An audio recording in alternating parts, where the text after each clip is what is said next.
오늘은 우리 인생의 황금기라 할 수 있는 60세 이후의 삶에 대해 이야기를 나누려 합니다. 100세 시대, 우리에게 주어진 시간은 생각보다 훨씬 깁니다. 30년, 어쩌면 40년의 시간이 더 남아있을 수 있습니다. 이 소중한 시간을 어떻게 채워나갈지는 전적으로 우리의 선택에 달려 있습니다. 인생의 봄과 여름을 지나 가을에 접어든 우리에게 필요한 것은 무엇일까요? 더 많은 물건일까요? 아니면 더 가벼운 마음일까요? 최근 행복학 연구에 따르면 노년기 행복감의 가장 큰 요소는 물질적 풍요가 아니라 마음의 여유와 자유라고 합니다. 제 이름은 박지혜입니다. 65세의 생활비움 컨설턴트라는 새로운 직업을 시작했습니다. 남들은 은퇴할 나이에 시작한 이 일이 제게는 인생 최고의 선물이 되었습니다. 한국의 60세 이상 가정을 방문해 보면 공통적으로 발견하는 문제가 있습니다. 바로 물건 과잉입니다. 최근 조사에 따르면 한국 노인 가구의 85%가 실제로 사용하지 않는 물건들로 가득 차 있다고 합니다. 더 놀라운 것은 이런 불필요한 물건들이 줄어들 때마다 노년층의 불안감이 감소하고 삶의 만족도가 높아진다는 연구 결과입니다. 평생 모아온 것들이 어느 순간 우리를 옥죄는 사슬이 될 수 있습니다. 그리고 그 사슬을 풀어줄 열쇠는 바로 비움입니다. 이 영상이 여러분께 도움이 된다면 지금 바로 구독 버튼과 좋아요를 눌러주세요. 여러분의 작은 응원이 더 많은 분들에게 이 소중한 메시지를 전하는데 큰 힘이 됩니다. 알림 설정도 해두시면 새 영상이 올라올 때마다 가장 먼저 만나보실 수 있습니다. 오늘부터 시작할 이 여정은 단순히 물건을 버리는 과정이 아닙니다. 이것은 우리의 마음을 자유롭게 하고 진정한 행복을 찾아가는 여정입니다. 인생 후반부를 더욱 의미 있고 풍요롭게 만드는 비결이 여기에 있습니다. 제가 상담했던 수백 명의 시니어들이 공통적으로 경험한 해방감과 기쁨을 여러분과 나누고 싶습니다. 오늘의 이 시간이 여러분 인생의 새로운 장을 여는 소중한 계기가 되기를 진심으로 바랍니다. 저는 10년 전 갑작스럽게 홀로 되었습니다. 40년 함께한 남편이 떠난 후 저는 2층짜리 집에 혼자 남겨졌습니다. 그곳에는 우리가 함께 모은 평생의 추억이 물건으로 가득했습니다. 처음에는 그 물건들이 남편과의 연결고리라고 생각했습니다. 버리는 것은 곧 배신 같았죠. 하지만 시간이 지날수록 그 물건들은 추억이 아닌 짐이 되어갔습니다. 청소하기도 힘들었고 필요한 것을 찾기도 어려웠습니다. 계단을 오르내리는 것도 점점 버거워졌습니다. 전환점은 우연히 참석한 미니멀 라이프 강연이었습니다. 강사는 우리는 물건의 주인이 아니라 물건이 우리의 주인이 되는 순간이 온다고 말했습니다. 그 말이 제 가슴을 강하게 울렸습니다. 다음 날부터 저는 한 가지 실험을 시작했습니다. 하루에 딱 한 가지 물건만 버리기로 한 것입니다. 첫날은 오래된 신문이었고, 다음 날은 사용하지 않는 주방 도구였습니다. 처음에는 어려웠지만 점점 자유로워지는 느낌이 들었습니다. 한 달 후 저는 큰 결심을 했습니다. 더 작은 아파트로 이사하고 정말 소중한 것들만 가져가기로 했습니다. 그 과정에서 놀라운 일이 일어났습니다. 물건을 정리할수록 마음도 정리되었고 남편과의 진짜 소중한 추억은 물건이 아닌 제 마음 속에 있다는 것을 깨달았습니다. 이제 저는 다른 시니어들에게 이 경험을 나누고 있습니다. 60세 이후의 삶은 새로운 시작입니다. 과거의 짐을 내려놓고 가벼운 마음으로 앞으로 나아갈 때 비로소 진정한 자유와 행복을 경험할 수 있습니다. 오늘부터 제가 도와드릴 비움의 여정은 단순히 집안을 정리하는 것이 아닙니다. 이것은 우리 마음의 짐을 내려놓고 남은 인생을 더 풍요롭게 만드는 여정입니다. 제 이야기를 좀 더 들려드리겠습니다. 10년 전 작은 아파트로 이사한 후 저는 우연히 유품정리사라는 직업을 알게 되었습니다. 돌아가신 분들의 물건을 정리해주는 일이었죠. 처음에는 단순한 호기심이었습니다. 하지만 교육을 받고 현장에 나가면서 이 일이 단순한 물건 정리가 아닌 삶과 죽음, 그리고 소유의 의미를 생각하게 하는 깊은 여정임을 깨달았습니다. 첫 의뢰는 83세에 홀로 돌아가신 이성준 할아버지의 집이었습니다. 작은 원룸에 40년 동안 모은 물건들이 천장까지 쌓여 있었습니다. 신문, 영수증, 빈 박스들. 그 사이에서 발견한 한 장의 사진첩이 제 마음을 울렸습니다. 젊은 시절 가족들과 찍은 사진이었죠. 하지만 가족들은 오래전에 연락이 끊겼고 할아버지는 그 추억을 간직한 채 물건들에 둘러싸여 홀로 떠나셨습니다. 그날 이후 저는 수백 명의 돌아가신 분들의 집을 정리했습니다. 그 과정에서 반복적으로 발견한 진실이 있습니다. 사람은 떠나도 물건은 남는다는 것과 남은 물건들은 누군가에게 짐이 된다는 사실입니다. 가장 마음이 아팠던 순간은 자녀들이 부모님의 유품을 정리하며 왜 이렇게 많은 걸 모으셨을까요? 라고 한숨 짓는 모습이었습니다. 그 순간 깨달았습니다. 우리가 평생 소중히 여긴 것들이 우리가 떠난 후에는 다른 이에게 그저 처리해야 할 짐이 된다는 것을요. 여러분께 진심으로 말씀드립니다. 물건에 둘러싸인 삶이 풍요로운 삶은 아닙니다. 오히려 그 반대일 수 있습니다. 제가 만난 74세 김영순 할머니는 평생 옷을 모으셨습니다. 옷장 6개가 옷으로 가득했습니다. 하지만 병으로 요양원에 가시게 되었을 때 그 많은 옷 중 단 몇 벌만 가져가실 수 있었습니다. 한 달 후 요양원에서 할머니를 뵈었을 때 놀라운 말씀을 들었습니다. 지혜 씨, 이상해요. 옷이 많을 때는 매일 아침 무엇을 입을지 고민하며 스트레스 받았는데 지금은 몇 벌 없어도 오히려 마음이 편해요. 내가 왜 그렇게 많은 옷을 모았는지 모르겠어요. 여러분께 한 가지 질문을 드리고 싶습니다. 우리가 정말로 필요한 것은 무엇일까요? 더 많은 물건일까요? 아니면 마음의 여유일까요? 60대, 70대에 접어든 우리에게 가장 소중한 자산은 물건이 아닌 시간과 건강, 그리고 관계입니다. 유품정리사로 일하며 발견한 가장 큰 교훈은 살아있을 때 스스로 정리하라는 것입니다. 이것은 우리 자신을 위한 선택이자 우리가 사랑하는 사람들을 위한 배려입니다. 77세 박명호 선생님의 이야기를 들려드리겠습니다. 40년간 교편을 잡으셨던 선생님은 은퇴 후 모든 교재와 학생들의 편지를, 심지어 매 학기기 작성했던 수업 계획서까지 보관하고 계셨습니다. 선생님의 아들이 저에게 연락한 것은 선생님이 뇌졸중으로 쓰러지신 후였습니다. 선생님의 방은 천장까지 서류로 가득했습니다. 그 중에는 진주 같은 보물들도 있었습니다. 학생들의 진심 어린 편지, 특별한 사진들. 하지만 그것들은 수천 장의 일상적인 서류들 속에 묻혀 있었습니다. 아들은 이렇게 말했습니다. 아버지께서 살아계실 때 이 소중한 것들만 골라 정리해 두셨다면 지금 아버지도 우리도 이렇게 힘들지 않았을 텐데요. 이 말이 제 가슴에 깊은 울림을 주었습니다. 우리가 정말로 소중히 여기는 것은 무엇인가? 그리고 그것을 어떻게 남길 것인가?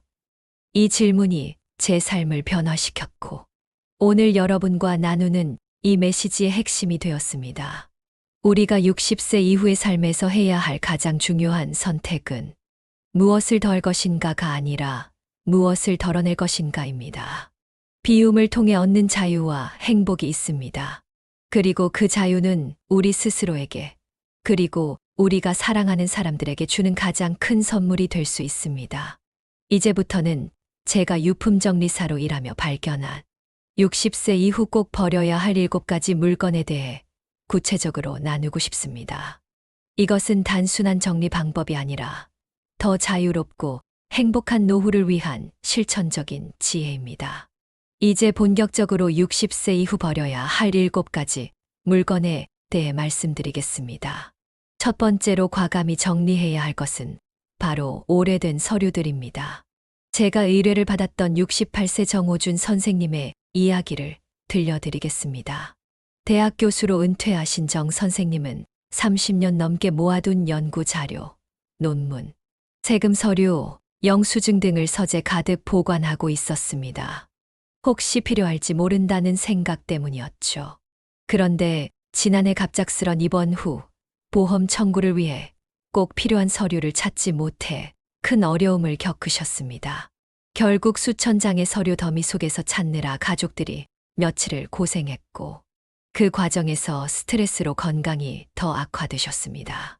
필요한 서류가 없어서가 아니라 너무 많아서 찾지 못했다는 아이러니한 상황이었습니다. 정 선생님은 이 일을 계기로 서류 정리를 결심하셨습니다. 실제로 대부분의 서류는 5년이 지나면 법적, 실용적 가치가 크게 떨어집니다. 세금 관련 서류도 일반적으로 5년만 보관하면 충분합니다. 오히려 개인정보가 담긴 오래된 서류는 보관할수록 정보, 유출의 위험이 있습니다. 서류 정리는 이렇게 시작해 보세요. 먼저 모든 서류를 한 곳에 모읍니다. 그리고 세 종류로 분류합니다. 꼭 필요한 서류, 1년 안에 필요할 수 있는 서류, 그리고 나머지입니다. 마지막 그룹은 대부분 과감히 버려도 됩니다. 중요한 서류는 어떤 것일까요? 부동산 관련 서류, 보험증서, 유언장, 의료 기록 중 중요한 것, 그리고 아직 진행 중인 계약서 정도입니다. 이런 필수 서류들은 투명한 파일 하나에 넣어 침대 옆이나 쉽게 접근할 수 있는 곳에 보관하세요. 응급 상황이 생겨도 바로 찾을 수 있습니다. 73세 김영수 선생님은 평생 학교에서 가르치셨던 분인데 은퇴 후 15년이 지났는데도 수업 자료와 학생 과제물까지 모두 보관하고 계셨습니다. 추억이 담겨 있어서 라는 이유였죠. 하지만 그 방 한 칸을 꽉 채운 서류들은 결국 선생님 건강에 문제가 생겼을 때 가족들에게 큰 부담이 되었습니다. 정리 후 정말 소중한 몇 장의 학생들 편지와 사진만 남겼더니 오히려 그 의미가 더 특별해졌다고 하셨습니다. 모든 것을 간직하려니 정작 중요한 것들이 묻혀버렸던 거예요. 디지털 시대에 사는 우리에게 추천하는 방법이 있습니다. 정말 추억이 담긴 중요한 서류는 스캔해서 디지털 파일로 보관하는 것입니다. 실물은 버리더라도 언제든 들여다볼 수 있고 공간도 차지하지 않습니다. 65세 이상호 씨의 경우 매달 오는 공과금 영수증을 20년간 모아두셨습니다. 정리를 도와드리면서 물었습니다. 이 영수증들을 최근 5년간 한 번이라도 다시 찾아보신 적이 있으신가요? 대답은 없다였습니다. 그럼에도 버리지 못했던 이유는 단지 습관이었습니다. 서류 정리는 마음의 정리이기도 합니다. 과거에 대한 집착을 내려놓고 현재에 집중할 수 있게 해줍니다. 서류함이 가벼워지면 마음도 가벼워집니다. 오늘부터 시작해보세요. 한 번에 다 할 필요는 없습니다. 하루에 15분 서류함 하나씩 정리해 나가는 것으로 충분합니다. 그 작은 변화가 여러분의 공간과 마음에 놀라운 여유를 가져다 줄 것입니다. 두 번째로 버려야 할 것은 유통기한이 지난 제품들입니다. 우리 집 구석구석, 특히 화장대와 약장, 냉장고와 찬장을 살펴보면 놀랍게도 유통기한이 한참 지난 제품들이 숨어 있는 경우가 많습니다. 72세 김순희 할머니, 댁에 방문했을 때 일입니다. 화장대 서랍을 열었더니 20년 전에 쓰시던 화장품들이 그대로 있었습니다. 아직 절반이나 남았는데 버리기 아까워서라고 하셨습니다. 하지만 화장품은 개봉 후 보통 6개월에서 1년이면 변질됩니다. 변질된 화장품은 피부 알레르기나 트러블의 원인이 될 수 있습니다. 약품도 마찬가지입니다. 지난달 제가 상담했던 65세 박철수 할아버지는 오래된 소화제를 드시고 응급실에 실려가는 일이 있었습니다. 유통기한이 5년이나 지난 약이었던 것입니다. 유통기한이 지난 약은 효과가 없을 뿐 아니라 오히려 건강에 해로울 수 있습니다. 주방 속 조미료들도 체크해 보셨나요? 제 어머니는 주방 찬장에 10년 된 조미료를 그대로 두고 계셨습니다. 아직 쓸 수 있을 것 같아서 라는 이유였죠. 하지만 확인해 보니 맛이 변했을 뿐 아니라 일부는 곰팡이까지 피어 있었습니다. 음식의 맛도 떨어지고 건강에도 좋지 않은 영향을 줍니다.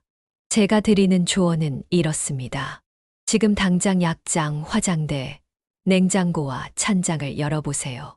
유통기한이 지난 모든 것들은 망설임 없이 버리세요.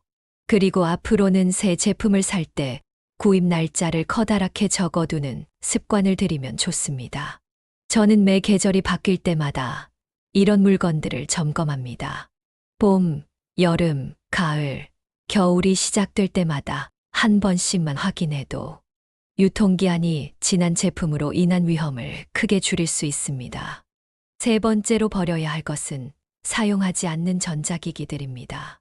우리 세대는 특히 전자기기에 대한 애착이 강한 것 같습니다.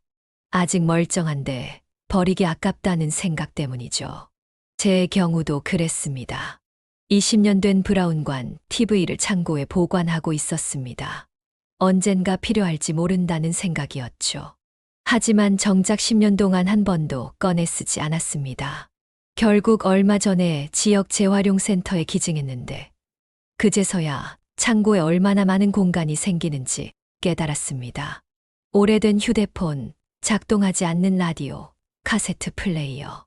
이런 것들은 더 이상 쓸 일이 없을 겁니다. 혹시 자녀들에게 물려주고 싶다면 미리 물어보세요. 대부분은 원하지 않을 거예요. 오히려 작동하는 것들은 지역 복지관이나 재활용 센터에 기증하면 누군가에게 도움이 됩니다. 제가 유품 정리를 하다 보면 정말 많은 전자기기들을 발견합니다. 돌아가신 64세 최병철 씨의 집에서는 작동하지 않는 노트북만 5대가 나왔습니다. 가족들은 그게 있는지도 몰랐다고 하더군요. 아직 고칠 수 있을 것 같아서 모아두셨다고 합니다. 결국 수리비가 새 제품보다 더 비싸서 무용지물이 되었습니다. 또 다른 사례로 69세 정미경 씨는 첫 번째 휴대폰부터 지금까지 모든 휴대폰을 보관하고 계셨습니다. 무려 15대가 넘었습니다. 추억이 담겨 있어서라는 이유였지만 배터리가 부풀어 오른 것도 있고 켜지지도 않는 것들이었습니다. 한 가지 재미있는 사실은 그 안에 있는 추억의 사진이나 연락처는 이미 다 잊으셨다는 겁니다. 결국 필요한 것은 기기 자체가 아니라 추억이었는데 그 추억은 이미 마음속에 있거나 잊혀진 지 오래였습니다. 저는 이렇게 조언드립니다. 3년 이상 사용하지 않은 전자기기가 있다면 지금 당장 꺼내보세요. 작동하는지 확인하고 정말 앞으로 쓸 일이 있을지 정직하게 자문해 보세요. 대부분은 아니오라는 답이 나올 겁니다. 그렇다면 과감히 정리하는 것이 좋습니다. 작동하는 것은 기증하고 고장난 것은 전자제품 재활용 센터에 보내면 됩니다. 요즘은 개인정보가 들어있는 기기도 안전하게 처리해주는 서비스가 많으니 걱정하지 마세요. 우리의 소중한 추억은 물건이 아닌 마음속에 있다는 것을 기억하세요. 오래된 전자기기들을 정리하면 공간이 넓어질 뿐만 아니라 마음의 여유도 생깁니다. 네 번째로 버려야 할 것은 지난 시즌 옷과 액세서리입니다. 이건 제가 가장 많이 보는 경우인데요. 특히 여성분들에게 흔한 현상입니다. 70세 정영자 할머니는 30년 동안 입었던 옷을 모두 보관하고 계셨습니다. 옷장 3개가 꽉 찼는데도 살이 빠지면 입을지도 모른다. 다시 유행이 올지도 모른다는 이유였습니다. 하지만 솔직히 10년 이상 입지 않은 옷을 다시 입을 가능성은 거의 없습니다. 저도 비슷했습니다. 젊었을 때 입던 정장을 다 모아뒀는데 막상 필요할 때 보니 체형도 변하고 스타일도 너무 달라져서 결국 한 번도 다시 입지 않았습니다. 1년 이상 입지 않은 옷이라면 과감히 정리하세요. 누군가에게 필요한 물건이 될 수 있습니다. 제 여동생의 경우는 더 심각했습니다. 62세인 동생은 20대 때 입던 옷까지 모두 보관하고 있었습니다. 언젠가 입을 날이 올지도 모른다는 이유였죠. 옷장이 터질 듯이 가득 차 있었는데 실제로 입는 옷은 몇 벌 되지 않았습니다. 하루는 제가 도움을 주겠다고 나섰습니다. 저는 이런 방법을 제안했습니다. 모든 옷을 꺼내서 2그룹으로 나누자고 했습니다. 지난 1년 동안 한 번이라도 입은 옷과 그렇지 않은 옷으로요. 놀랍게도 80% 넘는 옷이 1년 이상 입지 않은 것들이었습니다. 동생에게 물었습니다. 정말 이 옷들을 다시 입을 날이 올까? 솔직히 대답해 보라고요. 동생은 한참을 생각하더니 아마도 없을 거야 라고 인정했습니다.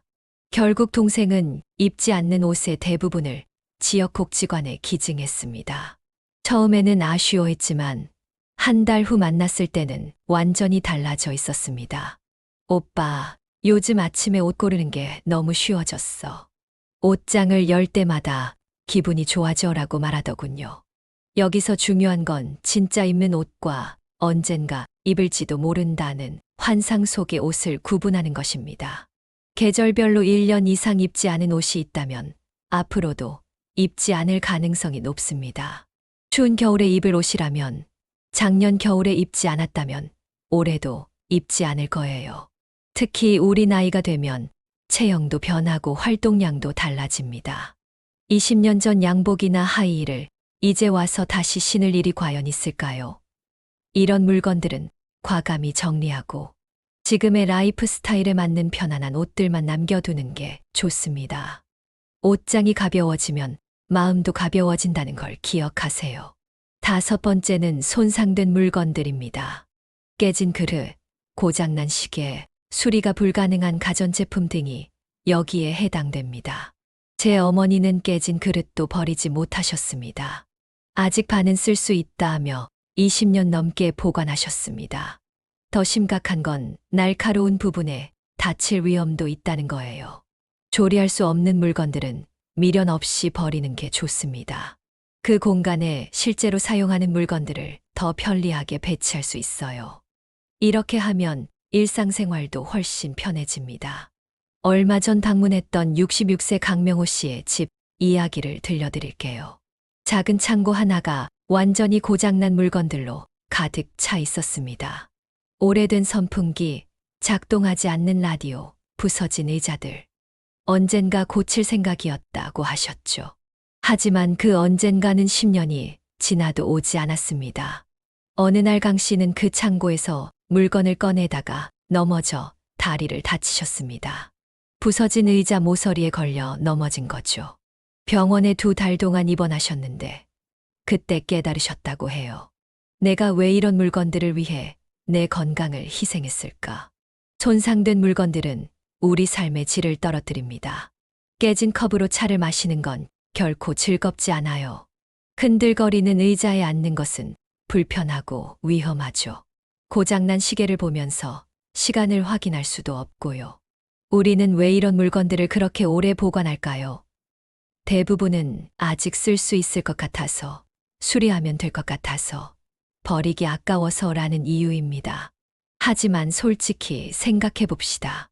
5년 동안 고치지 않은 물건을 앞으로 고칠 가능성이 있을까요? 깨진 그릇을 정말 다시 사용할까요? 저는 이렇게 조언드립니다.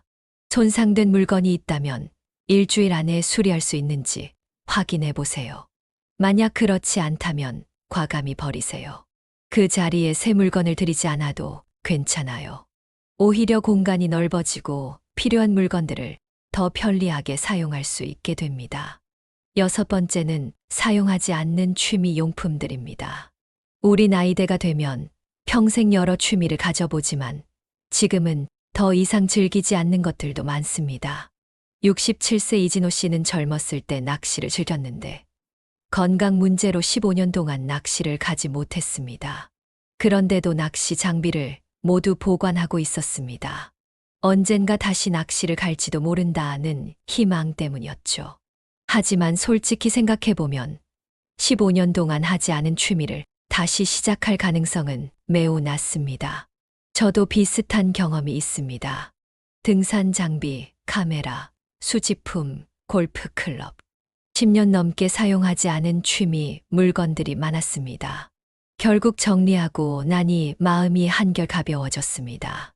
지금 즐기는 취미에 집중할 수 있는 여유도 생겼고요. 제 친구 71세 박정숙 씨 얘기도 들려드릴게요. 정숙 씨는 젊었을 때부터 그림 그리기를 좋아했습니다. 하지만 50대 중반부터는 관절염 때문에 더 이상 그림을 그리지 못했습니다. 그런데도 화실 한 켠에는 20년 넘은 물감과 캔버스, 이젤이 그대로 있었습니다. 어느 날 손녀가 놀러 왔는데 그 오래된 미술용품을 보고 관심을 보였습니다. 정숙 씨는 고민 끝에 모든 미술용품을 손녀에게 물려주기로 했습니다. 손녀는 정말 좋아했고 할머니의 취미를 이어받아 그림을 그리기 시작했습니다. 정숙 씨는 이제 직접 그림을 그리지는 못해도 손녀가 그리는 모습을 보며 새로운 기쁨을 느끼고 있다고 합니다. 이처럼 우리가 더 이상 즐기지 않는 취미 용품은 다른 사람에게 새로운 기회가 될 수 있습니다.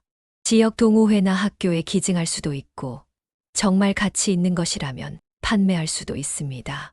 중요한 건 그 물건들이 창고에서 먼지만 쌓이게 하는 것보다 누군가에게 쓰임을 받게 하는 것이 훨씬 가치 있다는 점입니다. 취미용품을 정리할 때는 이런 질문을 스스로에게 해보세요. 지난 3년 동안 이 취미를 즐긴 적이 있는가? 앞으로 1년 안에 이 취미를 다시 시작할 구체적인 계획이 있는가? 두 질문 중 하나라도 답이 아니오라면 그 취미 용품은 정리할 때가 된 겁니다. 물론 추억이 담긴 취미 용품 몇 가지는 남겨둘 수도 있어요. 예를 들어 평생 모은 우표 컬렉션 중 가장 소중한 한 권만 남기는 식으로요. 모든 것을 버리라는 게 아니라 정말 의미 있는 것만 선별해서 남기는 지혜가 필요합니다. 이렇게 취미용품을 정리하면 새로운 취미를 즐길 공간과 시간, 그리고 마음의 여유가 생깁니다. 저는 오래된 취미용품들을 정리한 후 오히려 더 즐겁게 지금의 취미에 집중할 수 있게 되었습니다. 과거에 집착하지 않으니 현재를 더 풍요롭게 즐길 수 있게 된 거죠. 7번째는 짝이 맞지 않는 물건들입니다. 짝이 없는 양말, 뚜껑이 없는 용기, 부품이 빠진 장난감 등이죠. 제가 방문했던 63세 최영숙 씨 댁에는 주방 서랍 하나가 뚜껑이 없는 용기들로 가득했습니다. 언젠가 뚜껑이 나타날지도 모른다는 이유로 모아두셨지만 실제로는 그런 일이 거의 없습니다. 이런 불완전한 물건들은 실용성이 떨어지니 과감히 버리는 것이 좋습니다. 저도 한때 그랬습니다. 짝이 없는 양말을 모아두었습니다. 언젠가 짝을 찾을지도 모른다는 생각이었죠. 하지만 서랍 한 칸을 그런 양말들로 채우고 나서야 깨달았습니다. 1년이 지나도 짝이 나타나지 않는 양말은 앞으로도 영원히 짝을 찾지 못할 겁니다. 제 이웃 65세 장미경 씨는 더 재미있는 사례입니다. 20년 동안 모은 그릇 세트가 있었는데 몇 개는 깨지고 몇 개는 없어져서 완전한 세트가 하나도 없었습니다. 그런데도 손님이 많이 오면 필요할지도 모른다며 버리지 못하고 있었죠. 하지만 실제로 손님이 오면 결국 새로운 그릇을 구입해서 썼다고 합니다. 그러면서도 오래된 불완전한 세트는 여전히 보관하고 있었습니다. 이런 물건들은 우리 마음속의 불완전함을 계속해서 상기시킵니다. 짝이 없는 양말을 볼 때마다 뭔가 잃어버렸다는 느낌, 완벽하지 않다는 느낌이 들어요. 그런 물건들을 정리하면 마음도 더 가벼워집니다. 이제 우리가 살펴본 이 7가지 물건들을 하나씩 정리해 보세요. 그렇게 하면 우리 삶에 어떤 변화가 찾아올까요? 공간이 넓어지고 필요한 물건을 더 쉽게 찾을 수 있으며 청소와 정리정돈이 수월해집니다. 무엇보다 심리적인 부담이 줄어들어 마음의 여유가 생깁니다. 또한 중요한 점은 우리가 언젠가 떠날 때 가족들에게 부담을 주지 않는다는 것입니다. 유품정리사로 일하며 가장 안타까운 것은 돌아가신 부모님의 물건을 정리하며 힘들어하는 자녀들의 모습입니다. 우리의 소중한 물건들이 남에게는 처리해야 할 짐이 될 수 있다는 사실을 기억해야 합니다. 앞서 말씀드린 7가지 물건들이 우리 집에 쌓여 있으면 어떤 일이 생길까요? 그리고 그것들을 정리하면 어떤 변화가 찾아올까요? 이제 비움이 가져오는 5가지 긍정적 효과를 구체적으로 살펴보겠습니다. 첫째, 물리적 공간이 넓어집니다. 제가 만난 78세 박순자 할머니는 평생 살던 아파트가 점점 좁아진다고 느껴 이사를 고민하셨습니다. 하지만 실상은 30년간 모은 물건들이 공간을 차지하고 있었던 겁니다. 6개월에 걸쳐 조금씩 정리하신 후 할머니는 새 집으로 이사한 것 같다고 말씀하셨습니다. 실제로 많은 어르신들이 집이 좁아서 불편하다고 하시지만 알고 보면 필요 없는 물건들로 가득 찬 경우가 대부분입니다. 둘째, 필요한 물건을 찾기 쉬워집니다. 서류 더미 속에서 중요한 보험 증서를 찾지 못해 낭패를 본 영수 씨 이야기를 기억하시나요? 물건이 많을수록 정작 필요한 것을 찾기 어려워집니다. 67세 윤민수 씨는 약 복용 시간에 항상 약을 찾느라 고생했는데 약장을 정리한 후로는 필요한 약을 바로 찾을 수 있게 되었습니다.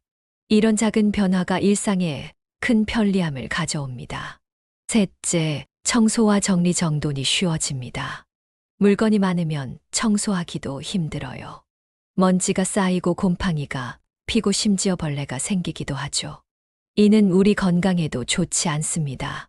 74세 김영옥 할머니는 천식이 있으셨는데 오래된 책과 옷을 정리한 후 증상이 눈에 띄게 호전되었습니다.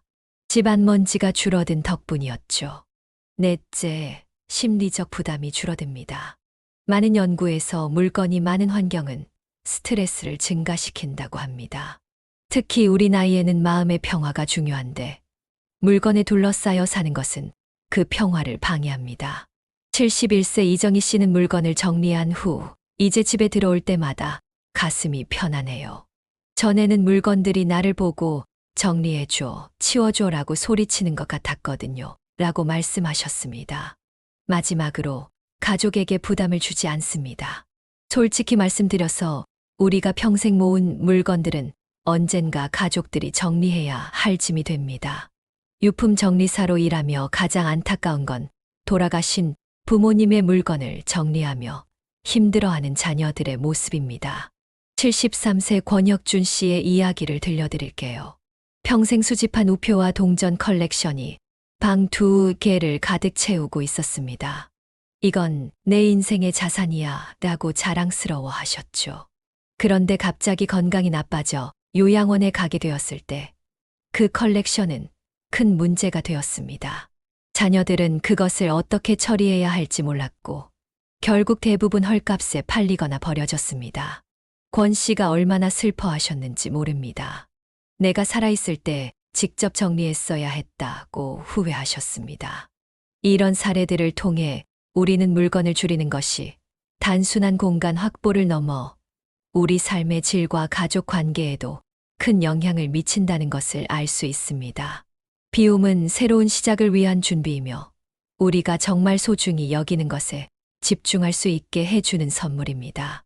자, 이제 우리는 60세 이후 버려야 할 7가지 물건들과 비움이 가져오는 긍정적인 효과에 대해 알아보았습니다. 하지만 알기만 하고 실천하지 않으면 아무런 변화도 일어나지 않습니다. 그래서 오늘은 어떻게 실천해 나갈 수 있는지 구체적인 방법을 알려드리겠습니다. 무엇보다 중요한 것은 오늘 시작하기입니다. 한 번에 다 할 필요는 없습니다. 하루에 15분씩만 투자해도 충분합니다. 작은 서랍 하나, 옷장 한 칸부터 시작하세요. 큰 목표를 세우면 시작하기 어렵고 포기하기 쉽습니다.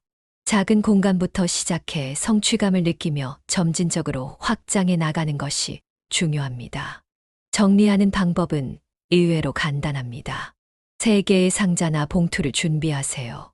하나는 남길 것, 다른 하나는 기부할 것, 마지막 하나는 버릴 것입니다. 물건을 하나씩 들고 이 질문을 해보세요. 이 물건이 지금의 내 삶에 기쁨을 주는가? 지난 1년 동안 이 물건을 사용했는가? 두 질문 중 하나라도 예라면 남기세요. 그렇지 않다면 과감히 기부하거나 버리세요. 68세 이명희 씨는 버리는 건 너무 아까워서 못하겠다고 하셨습니다. 그런 분들께는 기부를 권해드립니다. 지역복지관, 보육원, 양로원 등의 물건을 기부하면 누군가에게 도움이 됩니다. 이명희 씨는 입지 않는 겨울옷 30벌을 지역보호센터에 기부하신 후 내 물건이 다른 사람에게 도움이 된다는 생각에 마음이 따뜻해졌다고 하셨습니다. 또 다른 방법은 하나 들이면 하나 버리기 원칙을 세우는 것입니다. 새 물건을 구입할 때마다 비슷한 용도의 오래된 물건 하나를 정리하는 거죠. 이렇게 하면 물건이 다시 늘어나는 것을 방지할 수 있습니다. 71세 최병철 씨는 이 방법으로 3년간 물건 수를 일정하게 유지하셨습니다. 디지털화도 좋은 방법입니다. 특히 서류, 사진, 편지 같은 것들은 스캔해서 디지털 파일로 보관하면 실물은 줄이면서도 추억은 간직할 수 있습니다. 65세 박영수 씨는 30년간 모은 가족 사진을 디지털화한 후 이제 언제든 컴퓨터로 볼 수 있고 자식들에게도 쉽게 공유할 수 있어 좋다고 하셨습니다. 마지막으로 30일 룰을 적용해 보세요. 버릴지 말지 결정하기 어려운 물건은 박스에 넣고 날짜를 적어둡니다. 30일 동안 그 물건이 필요하지 않았다면 박스를 열어보지도 않고 바로 기부하거나 버리는 거죠. 대부분의 경우 그 물건들이 무엇이었는지도 기억나지 않을 겁니다. 중요한 것은 과거가 아닌 현재의 당신에게 필요한 것이 무엇인지 생각하는 거예요.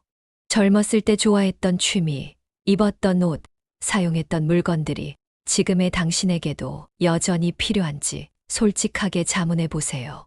비움의 여정은 단순히 집 정리가 아닌 새로운 삶의 시작입니다.